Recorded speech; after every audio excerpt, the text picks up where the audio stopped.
그리고 또 하나의 관심사는 왜 12월 3일이었느냐 였을 건데 지금 특검에서 얘기한 바로는 미국의 대선 이후에 그러니까 트럼프가 취임하기 전 그러니까 나름의 혼란기 그 타이밍을 이용한 것으로 보인다라는 게 특검의 발표 내용입니다.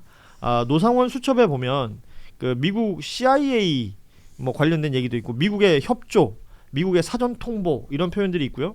실제 조태용 전 국정원장은 CIA 국장 만나러 가려고 했었잖아요.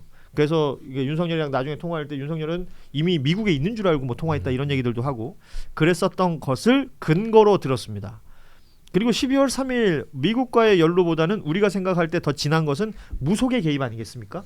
이 무속 개입에 대해서는 어떤 흔적을 발견하지 못했다라는 게 특검의 설명이에요. 원래 무속이라는 것도 역시나 기밀성, 은밀성이니까 예. 흔적을 발견하기 쉽지 않잖아요. 뭐 거기서 녹취를 따오고 뭐 이러기 전에는 뭐 대부분 그건 어렵다라고 보여지는데 12월 2일 날 왜 남상권 변호사가 같이 이제 잘 그 아시지만 뭐 민주당에도 줄 수 있다, 뭐 언론에도 줄 수 있다 할 때 굉장히 단계별로 고조되고 있었던 걸 분명히 기억하고 있잖아요. 그러니까 명태균 게이트 관련된 이야기. 그렇죠. 예. 더군다나 당일날 11시에 키르기즈스탄 대통령과 정상회담을 하고 있었단 말이에요. 그 양반이 제일 놀랐을 거예요.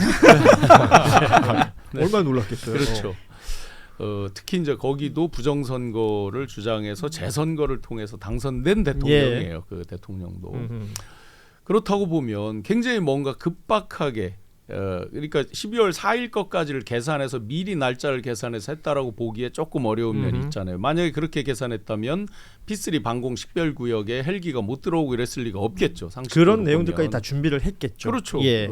그렇게 보면 이 날은 분명히 다른 의미에서 굉장히 고도되고 긴박하게 돌아가는 거에서 뭐가 까지면 우리가 다 죽는다. 그럼 그건 다시 또 돌아가면 김건희 씨랑 연관이 되는 사안들이잖아요. 다.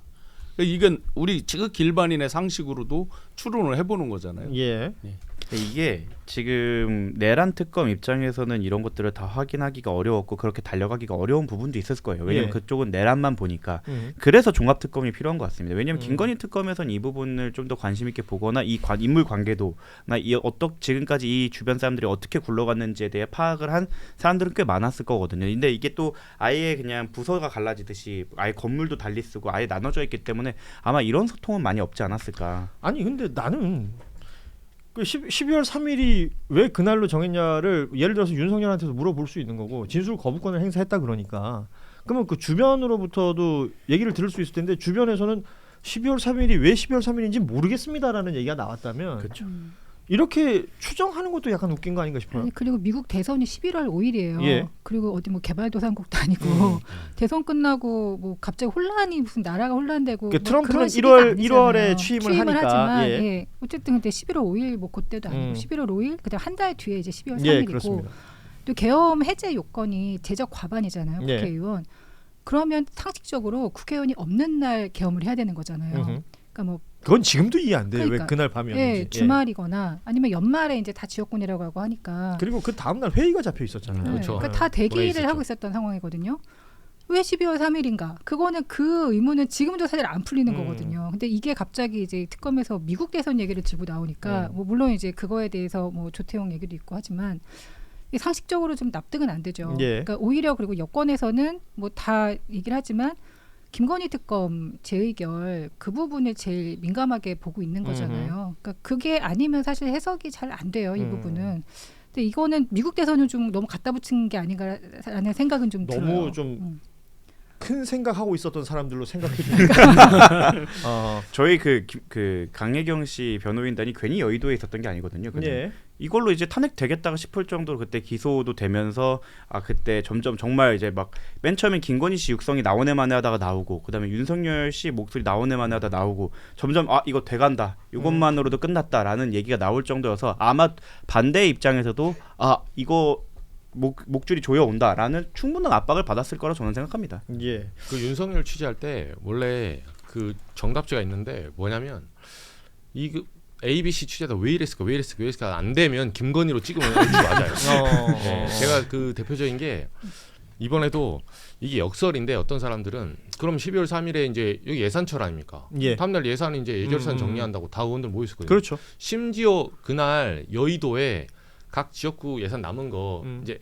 n분의 1로 해가지고 의원들한테 쫙 뿌렸어요. 그래서 그걸로 연말 전에 회식한다고 다 여의도에서 인근에서 술자리 하는 사람들 많았었죠. 예, 회식으로 예산 파이어하고 있었거든요. 예. 소위 말해서 좋은 건 아니지만 그러니까 보도블록 교체하는 거 비슷한 아니, 거네요. 그거 좀 예. 빨리 털어야 되니까. 그래서 회식한다고 접근성도 굉장히 가까웠어요. 사람들이. 근데 이게 이제 경고성 계엄이다. 그러면 윤석열 말대로 하면 정말 의원들도 다 있었고 바로 해제될 거기 때문에 이거를 정반합으로 봤을 때 정말 정으로 바라보면 경고성 계엄이 맞죠. 우리가 차라리 그렇게 받아들여줘야 돼.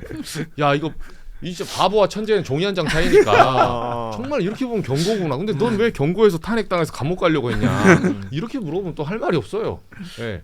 본인의 미래를 자기가 모르니까. 예. 근데 이 대표적 사례가 예전에 엑스포랑 강서구청장 선거예요. 예.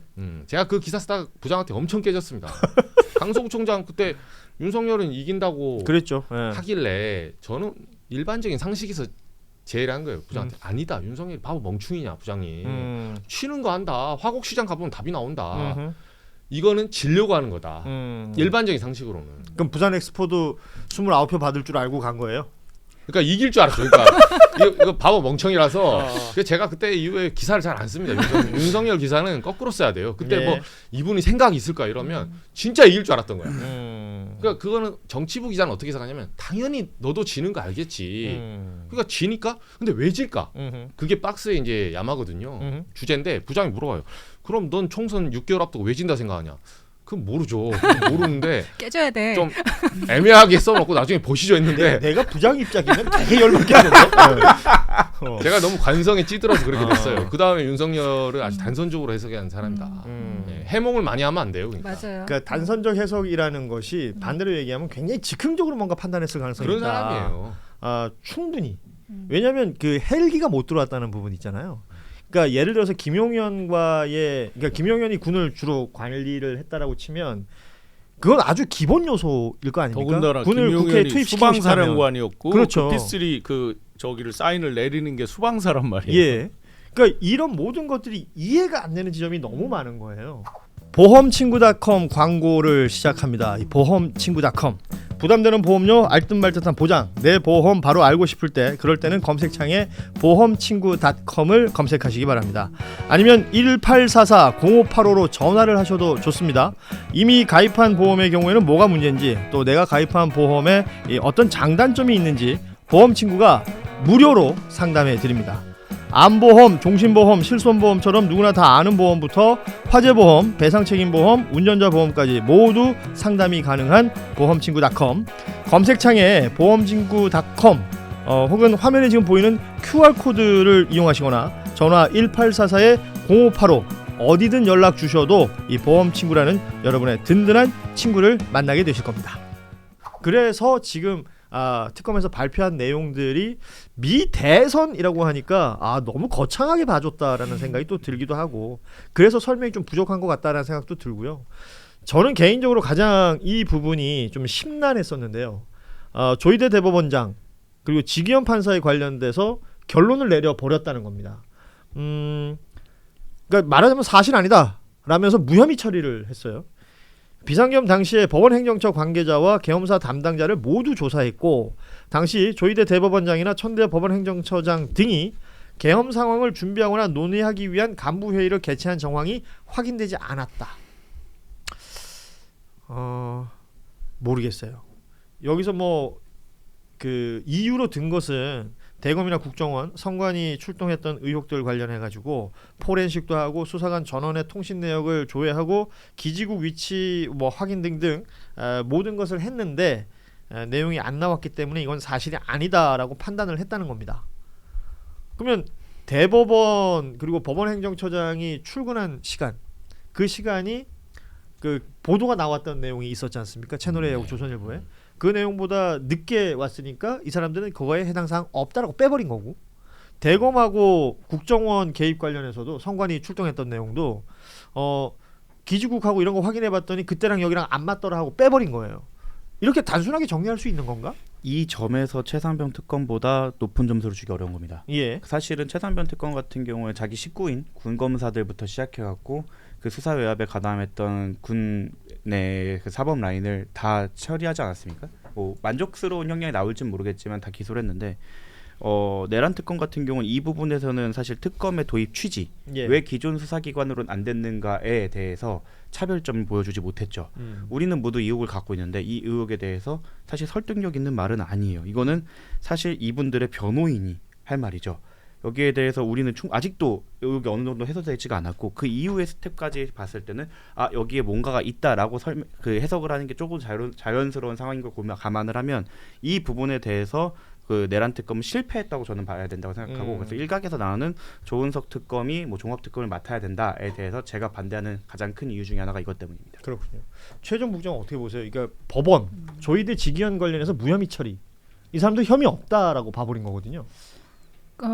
아까도 뭐 나왔지만 이제 특검은 지금까지 수사 결과 내용을 보면 확인할 수 있는 데까지 한 것 같아요. 그러니까 사실은 우리는 항상 이제 약간의 상상까지 그 어떤 전제 상상 같은 것들을 생각하면서 그거를 확인하는 이런 과정들을 이제 사실 취재할 때도 그렇게 하는 예. 거고 맞는지 안 맞는지를 그렇게 해서 하고 왜냐하면 이렇게 개연성을 개헌 선거 예. 그리고 추리라는 걸 하는 그렇죠. 거니까요. 그걸 예. 한 다음에 그러니까 사실 드러나는 것 자체는 없을 수 있거든요. 근데 다만 이러이러한 정황을 판단했을 때 그럴 수도 있겠다 하면 확인하는 과정을 거쳐서 이제 그게 맞는지 안 맞는지를 또 다시 이제 알아보고 하는 과정을 이렇게 쭉 거치는데 지금 이 대법원이나 뭐 직위원 판사나 이런 부분들은 그것까지 할 시간이 없었던 건지 의지가 없었던 건지 그거는 잘 아니 그냥 모르겠어요. 심플하게 네. 생각하면 혐의가 있다고 본다면 입건을 해서 조사라는 걸 해보면 근데 조사를 했는데 예를 들어 출석을 하지 않는다든지 진술 거부권을 행사한다든지 그러면 수사기관이 제한돼 있으니까 그 마무리는 그들의 협조가 없을 경우 마무리는 기소가 돼야 되는 거 아니에요? 무혐의 처리로 가는 게 맞습니까? 저는 그게 잘 이해가 안 돼요. 의혹이 있어요. 의혹이 있는데 확인된 게 없다고 끝. 특검이 법원은 아니잖아요. 그렇죠. 저는 이 부분이 잘 이해가 안 됩니다. 아까 이제 말씀하신 중에 뭐 00시 33분에 처음에 이제 보도가 나왔는데 00시 40분에 이제 들어왔다는 거죠. 들어왔다고 그래서 인과관계에 있어서 이제 개연성이 좀 뭐 덜하다 없다 이렇게 이제 판단한다. 그러면 들어오기 전에 수도 없는 전화 통화하고 막 실무 지시한 거 아니에요? 통상 집합을 누가 시키겠어요? 집합 지시를 이제 이런 것들 관련해서 본다 그러면 지금 발표 물론 이제 짧게 결과만 발표하기 위해서 이렇게 한 거지만 일단 발표된 걸로만 보면 우리 일반인의 상식으로 도저히 납득이 안 되는 거죠. 아까 이정주 기자님께서 얘기해 주셨는데 특검이 수사를 함에 있어서 지시인 카르텔의 저항에 부딪혔다라고 표현을 주셨는데 저는 되게 와닿는 게 사실 여기에 대해서 지금 특검을 비판하거나 특검이 나서서 수사를 하게 된다면 특히 저 같은 이제 관종 말고 조은석 특검처럼 이름 알려진 사람들이라고 한다면 스스로가 관종이라고 얘기하는 거에 대한 거부감이 전혀 없어요. 그거 사실이니까요. 알겠어요. 근데 그런 분들 같은 경우에는 아마 자기가 지금까지 속해 있던 집단에서 엄청난 비난을 받을 걸 각오하고 나가야 됩니다. 그러니까 법조계를 비롯해서 뭐 법조계뿐만 아니라 그 사람들이 어울리는 집단 내에서는 그걸 지금 하고 있는 행동이 굉장히 이반적인 행동으로 보여질 거거든요. 아니 나는 이런 게 싫어요. 법조계에서 어떤 평가 때문에 무언가 그 결정을 하는 것에 판단을 하는 것에 영향을 받는다? 이게 그게 검사 특이에요. 그게 이미 비정상 아니에요? 그렇죠. 사건만 보고 가면 되는 거 아닙니까? 그리고 그런 의미에서 그런 취지에서 특검이라는 게 필요하다라고 생각을 하는 건데 일반 국민들은 그게 아니라 그 안에서 뭐 내가 나중에 나가서 변호사 개업할 거 생각하고 뭐 전관 어떻게 할 거 생각하고 이런 거 생각하고 뭔가 진행됐다고 하면 너무 서글프잖아요. 해서 뭐 하나 싶은 생각도 들고 속상합니다. 그러니까 법적으로도 확실히 이거는 확실히 해석 안 되는 부분은 저는 이제 그 당시에 이제 삼부 요인들 그러니까 우리가 계엄이 12월 3일 10시 27분에 딱 되고 나서 불법 계엄인지 파악하기까지는 얼마 안 걸렸어요. 그럼요. 그 길바닥에 나와서 군인들 막는 시민들이 무슨 헌법학자에서 막은 게 아닙니다. 그럼요. 본능적으로 알 수가 있어요. 윤석열이 일단 계엄 선포문이 이상한 소리 하잖아요. 차라리 제가 봤을 때 북한이 쳐들어왔다 거짓말을 쳤으면 혼돈이 좀 있을 수 있죠. 우리가 모르는 정보가 있겠구나. 지금 실제로 뭐 동해안에서 뭐 잠수함이 떴구나. 그걸 파악하기까지 물론 전체 개괄을 못하겠지만 그러면 만약에 북한 얘기를 하려면 합법적인 국무회의를 열어야 돼요. 그러니까 윤석열이 그렇게 얘기 못한 거예요. 근데 이거를 대놓고 뭐 줄탄핵 예산폭거 얘기를 했는데 그로부터 벌써 한 2시간 3시간이 지나서 사법부가 회의한다시고 모여가지고 그거를 사법부 입장문이 나와야 되거든요. 원래는. 예, 우원식 의장은 입법부의 수장으로서 그날 회의를 소집하고 해제란 사람이에요. 예. 입장이 나온 거죠. 음흠. 행정부 대통령은 이미 자기 계엄 수계니까 빼고 그럼 사법부 수장 입장문이 2시간이면 긴 시간입니다. 네. 근데 아침에 나와가지고 하는 말이 무슨 어려울 때일수록 사법부가 본연의 임무를 더 확실하게 하겠다. 어렵지 않아도 본연의 임무 확실히 해야 돼요. 네, 안 물어봐서 그런 거. 그리고 사법부는 국민들이 걱정하지 않으시도록 최선을 다하겠다. 그럼 지금까지 최선을 다 안 했어요?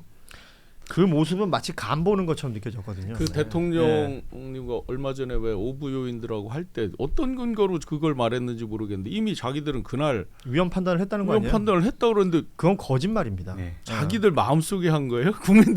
국민들에게 알려야 돼. 여기서 이제 한 가지 제가 크게 그 경계하는 것은 느낌이 왠지 물론 지금 이제 내란 그 재판이 진행되고 있고 주범들은 진행되고 있지만 꼭 느낌이 태산명동 서일필한 것 같은 느낌이 들잖아요. 느낌이 그러면서 딱 그러면 김건희는 자범이네 이제 그 방향으로 갈 것 같은 느낌이 확 들잖아요.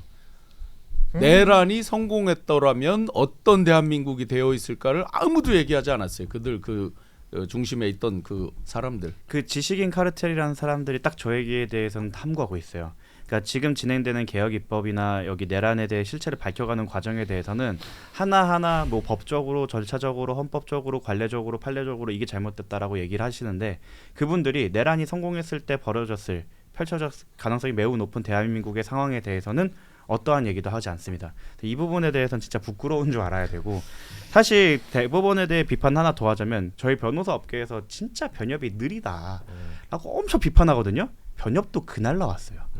심지어 변협조차도 그 계엄에 대해서는 그 당일날 바로 입장 표명하면서 이거 불법 계엄이다라고 예칠 정도였는데 그것보다 공부 훨씬 잘하시고 본인들이 공부 못해서 변호사 한다고 저희 그렇게 하시는 그 대법원에서 왜 입장이 안 나왔을까는 여기에 대해서는 본인들이 최소 간을 봤다 혹은 최대 가담했다라고 볼 수밖에 없다고 저는 생각합니다.